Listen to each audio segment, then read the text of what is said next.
A tarde caía como quem fecha devagar as cortinas de um teatro, tingindo o céu de tons que iam do âmbar ao violeta, e o ar tinha aquele cheiro doce e um pouco áspero de capim recém-cortado.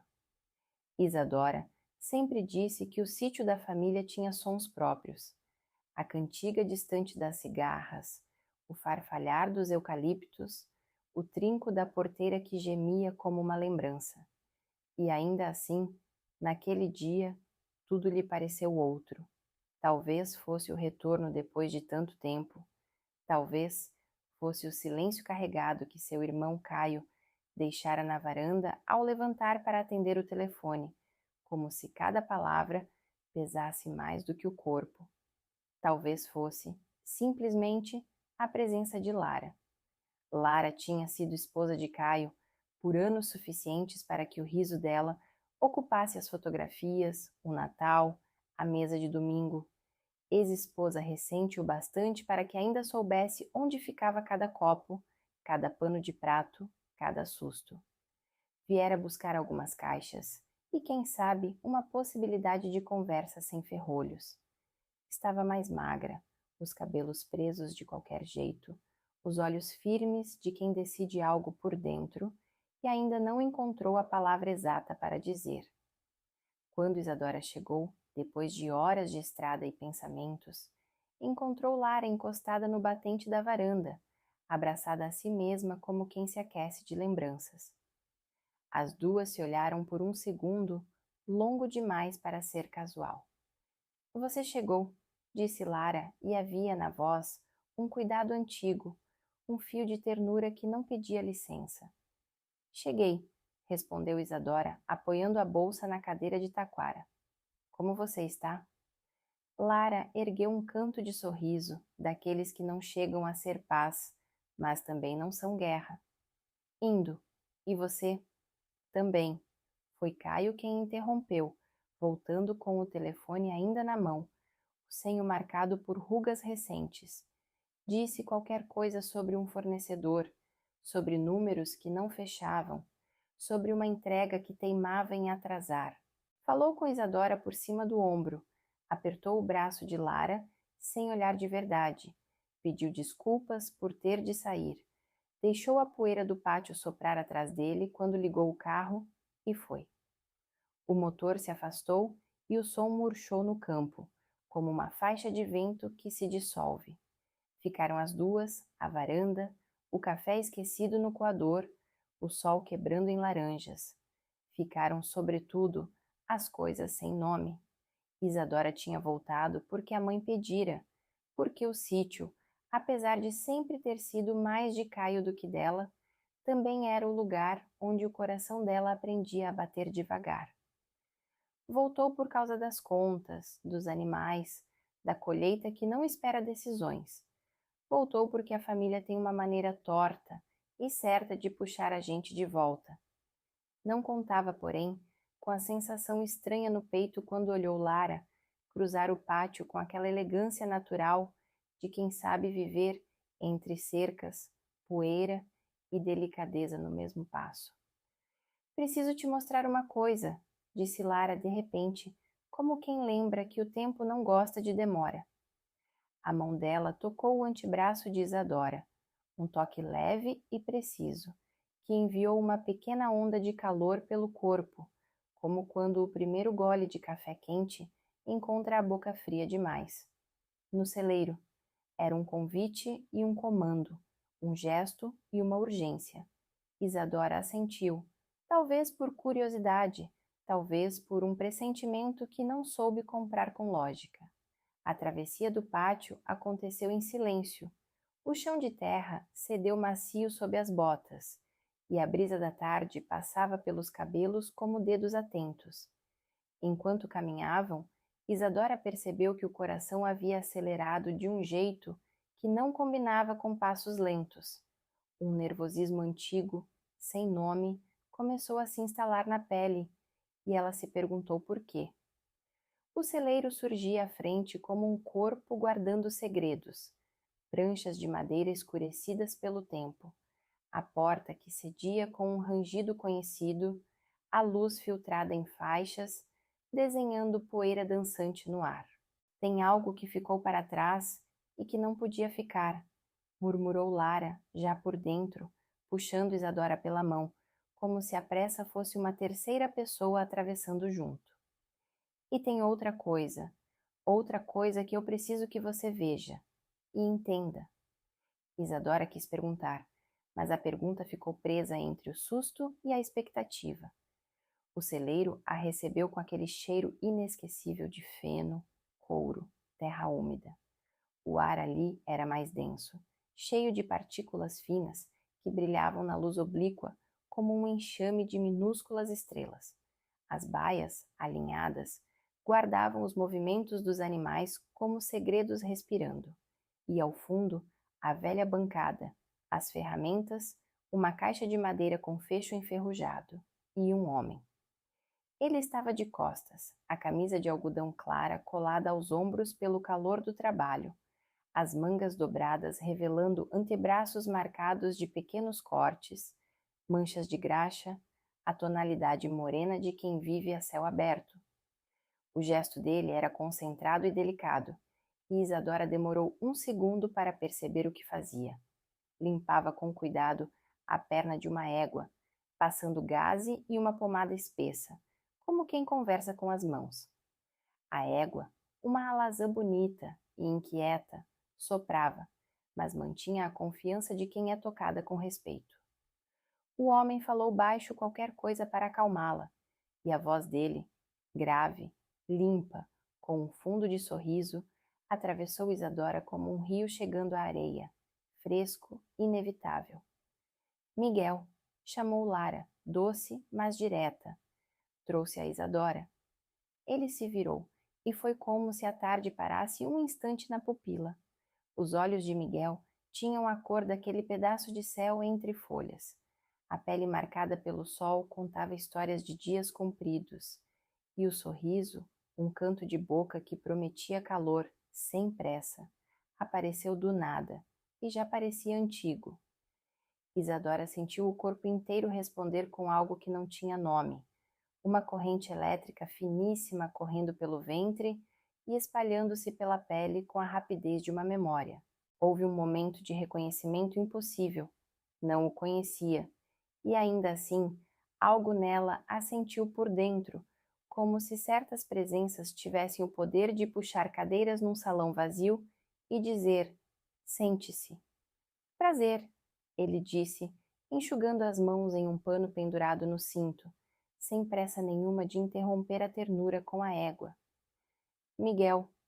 Isadora, ela respondeu, e percebeu que seu nome tinha saído mais baixo do que o habitual, como se as cordas da voz estivessem surpresas com o próprio som.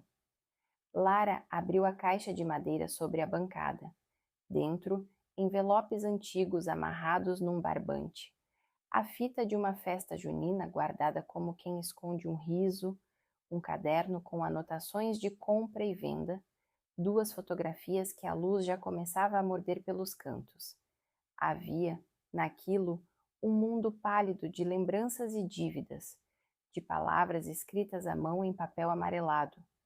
Isadora se aproximou e Lara respirou fundo antes de continuar. Eu não vim aqui para revirar coisas, Isa. Vim para devolver o que é de vocês e para te pedir uma coisa. Ela tocou de leve o caderno, um gesto que parecia acariciar um tempo. Caio não vai ouvir de mim, e talvez ouça de você. O que foi que aconteceu? Isadora perguntou, sentindo as fibras do peito se esticarem, como se a alma precisasse de espaço.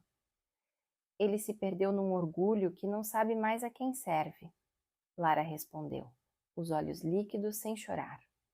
O sítio não é só terra e bicho, você sabe. É o coração dele, e às vezes o coração erra a direção quando resolve acelerar demais. Hesitou, como se calibrasse a coragem.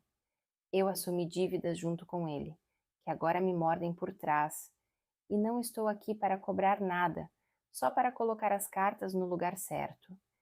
E Lara virou um pouco o rosto, como quem mostra um perfil guardado. E para te mostrar outra coisa. É sobre a égua. Miguel, silencioso e atento, prosseguiu com a pomada, mas a respiração dele mudou um nada, um ritmo que Isadora percebeu sem saber como. Havia naquele celeiro uma trama invisível tecendo fios entre o toque de Miguel, a voz baixa de Lara, o corpo de Isadora que ia despertando como quem abre janelas. A alazã resfolegou, e a mão de Miguel, grande e quentinha, repousou no pescoço do animal, subindo e descendo devagar, como quem desenha calma. Ela está prenha, ele disse, enfim, olhando para Isadora como quem confia uma notícia boa e frágil. E mancou hoje de manhã. Não é grave, mas precisa cuidado. Às vezes, a vida pede atenção nas beiradas, não no meio. Isadora respirou fundo, e o cheiro do unguento, misturado ao feno, entrou por ela como uma recordação de infância. Lembrou-se de quando era menina e passava horas ali, tocando o lombo dos cavalos com a ponta dos dedos, arrepiando-se com o calor que subia da pele animal para sua palma, como se um coração antigo respondesse a outro. O olhar de Miguel estava sobre ela com a firmeza de quem pergunta sem vozes. Você entende? Ela assentiu antes mesmo de pensar. Entendo. Então me ajuda? Ele perguntou, e o convite tinha mais implicações do que gases e pomadas. Era como se dissesse: vem para perto do meu gesto, do meu mundo, do tempo que aprendi a dar às coisas. Lara observava de lado, os braços cruzados topando o próprio corpo, um sorriso pequeno nos lábios. Quem sabe aliviado, quem sabe melancólico, talvez os dois. Isadora se aproximou. Juntos, eles trabalharam como se conhecessem desde antes das palavras. Miguel descreveu baixinho o que fazer, as distâncias curtas entre as mãos, a forma de apoiar a perna do animal sem assustar, o cuidado com a gaze para não grudar no pelo. Cada instrução vinha com uma proximidade que deixava no ar uma música de respirações. Em certo momento, a mão dele roçou a dela. Foi um toque breve, quase nada, mas a pele de Isadora mapeou cada milímetro como se aprendesse um idioma novo. O calor subiu em ondas delicadas da palma para o pulso, dali para o antebraço, espalhando uma luz morna por dentro, e ela sentiu um arrepio se abrir pela nuca, descendo pela coluna como um segredo gostoso. A respiração, antes tranquila, tropeçou. Miguel percebeu. Não do jeito de quem exibe, mas do jeito de quem repara. Os olhos dele subiram um instante para os dela e ali havia um respeito que, sozinho, já era quase carinho. Isadora devolveu o olhar e sentiu que havia perigo naquela estabilidade. Perigo bom, feito de promessa. O celeiro, com seus cheiros e sons, ficou um tanto longe, como se o mundo tivesse recuado um passo para que eles coubessem no foco. Obrigado, ele disse, baixinho, quando terminaram de envolver a perna da égua. Você tem mão leve, a égua sentiu. Acho que foram suas instruções, ela respondeu, e percebeu que a voz tremia só no final, como um violino afinando. Lara fechou a caixa de madeira com aquele cuidado que se dá a coisas que, se caem, espalham passado pelo chão. Aproximou-se de Isadora, tocou seu ombro, olhou-a como quem entrega uma chave. Isso, ela disse, com um meio riso, apontando de leve para a égua, para a caixa, para Miguel, para tudo. Era o que eu precisava fazer.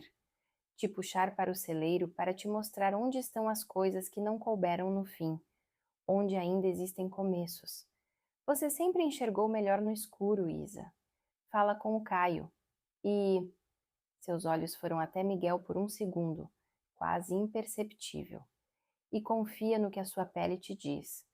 A gente aprende na marra, mas aprende. O corpo sabe. Isadora quis dizer 1 milhão de coisas, e nenhuma coube. Concordou num gesto minúsculo, como quem promete quando não há testemunhas.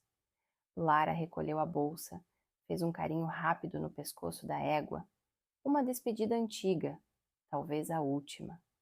Agradeceu a Miguel com os olhos e, na porta, virou-se para Isadora. Eu vou estar por perto, mas em silêncio. Você me escreve quando quiser. Eu escrevo, disse Isadora. Lara foi embora com passos que não fizeram poeira. Houve um intervalo de silêncio que encheu o celeiro de vento. O corpo de Isadora ainda pulsava com aquele calor espalhado, uma febre mansa que não fazia mal. Pelo contrário, parecia dar contorno às coisas. Miguel arrumou as pomadas, um gesto metódico que, de alguma forma, a acalmava. Posso te mostrar onde ficam as coisas de banho dela? Ele perguntou quase tímido. Se amanhã esquentar, ajuda a te aliviar. Pode. Caminharam pelo corredor entre as baias, e a luz já mais baixa desenhava sombras compridas no chão. Miguel pegou um balde de metal, uma escova, indicou a torneira velha que gemia antes de ceder água, e riu quando a mangueira espirrou para o lado oposto. O riso dele chegou em Isadora com um efeito de brisa por dentro, desalinhando um pouco as defesas. Quando ele entregou a escova, as mãos se tocaram de novo. Foi um encostar de dedos. De novo breve. De novo exato. Isadora sentiu a pele acender como uma lâmpada discreta. A proximidade dele tinha um cheiro bom, mistura de sabão simples, madeira, suor limpo e alguma coisa que lembrava folha amassada, um cheiro que dizia verdade. Você sempre trabalhou aqui? Ela perguntou, tentando dar às palavras um lugar onde pousar sem tremer. Nem sempre. Ele encostou o quadril na bancada, cruzou os braços com uma naturalidade que não era pose. Vim temporário. Fiquei. A vida vai chamando a gente pelos nomes que inventa, e a gente responde quando tem coragem. E qual foi o nome que ela te deu? Fica. Ele sorriu. Tem nomes que fazem casa na gente. Isadora sorriu de volta e sentiu que sorrir tinha se tornado uma coisa nova, como se o rosto também pudesse reaprender. Uma corrente de vento entrou pelo vão da porta, bagunçou um pouco os cabelos dos dois, trouxe um cheiro de terra úmida que prometia chuva na noite. Os olhos de Miguel prenderam-se num fio solto do cabelo de Isadora, e sem tocar, ele ergueu a mão num gesto que parou no ar, pedindo permissão muda. Ela não recuou, não avançou, ficou.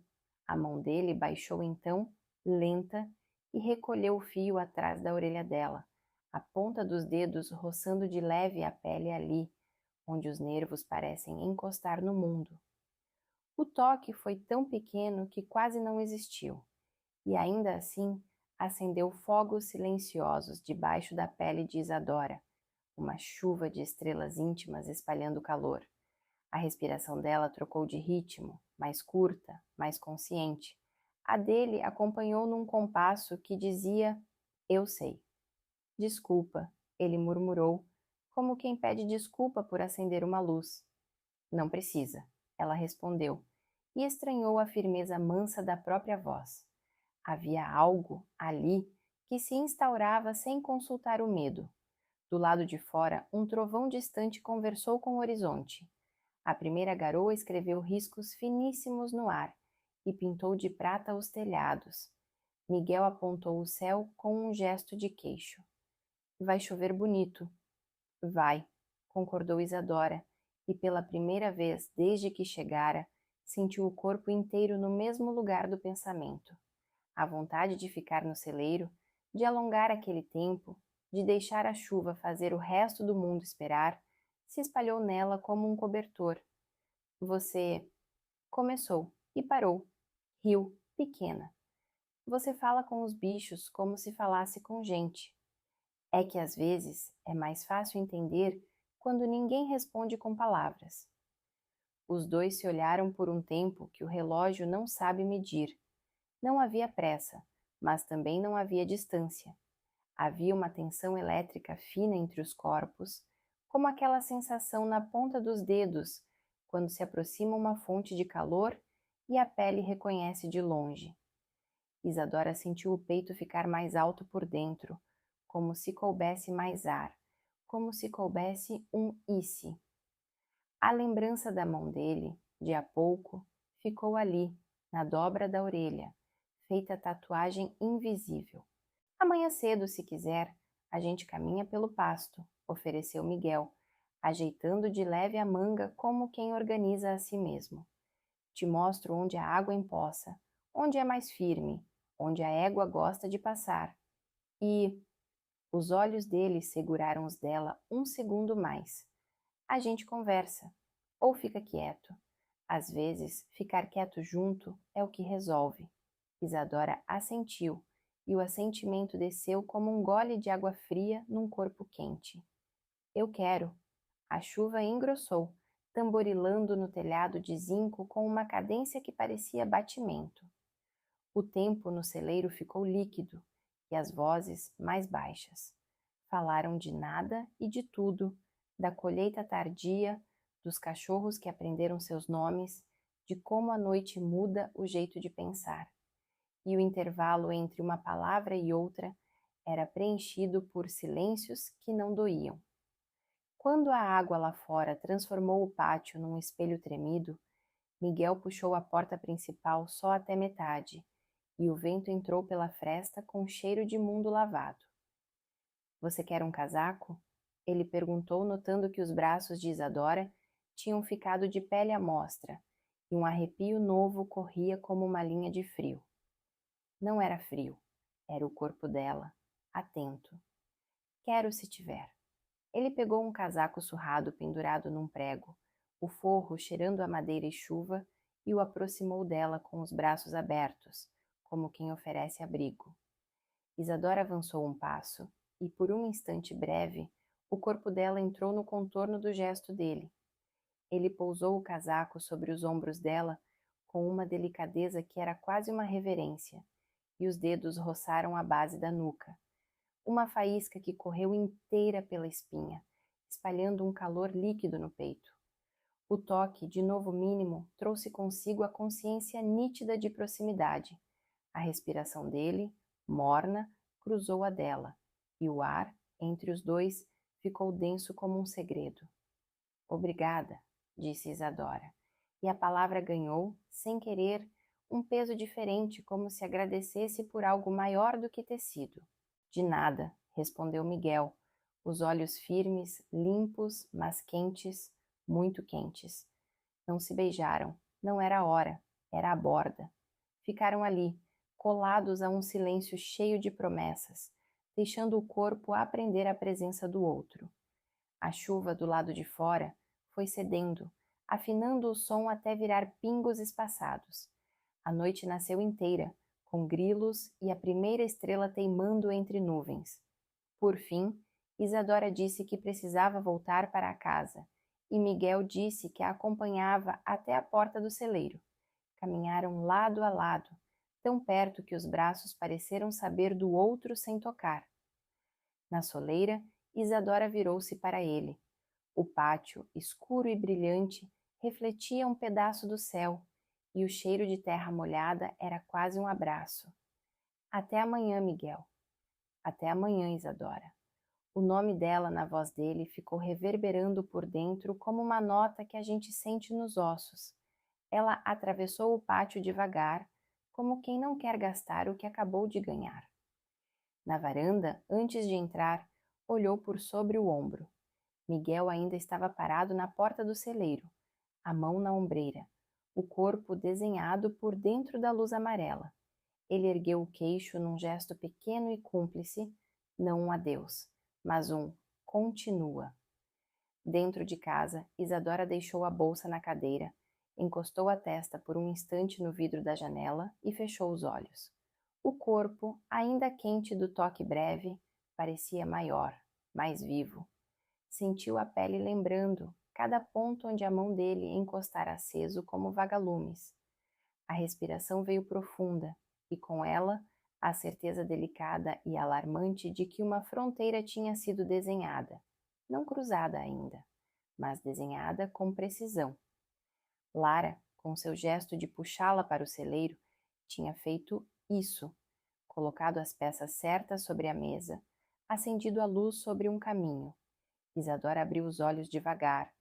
Lá fora, uma poça devolvia um pedaço de estrela, e o cheiro de chuva entrava pela fresta da janela como um convite. No peito dela, alguma coisa se rearranjava, sem barulho, com a força silenciosa das marés. O casaco de Miguel ainda nos ombros. Ela passou a mão pela gola, sentiu o tecido áspero sob a ponta dos dedos e deixou escapar um sorriso curto, íntimo, como quem conversa com um segredo. Amanhã, pensou, amanhã o pasto, a égua, a luz. Amanhã a mesma borda. E talvez a coragem de ir um passo além. Deitou-se sem acender todas as luzes, para que a noite pudesse caber. E antes de dormir, ouviu o som de um trovão muito longe, como uma lembrança. O corpo, atento, respondeu com um arrepio doce, e o calor espalhou-se de novo, lento, confortável, como quem encontra um lugar para ficar.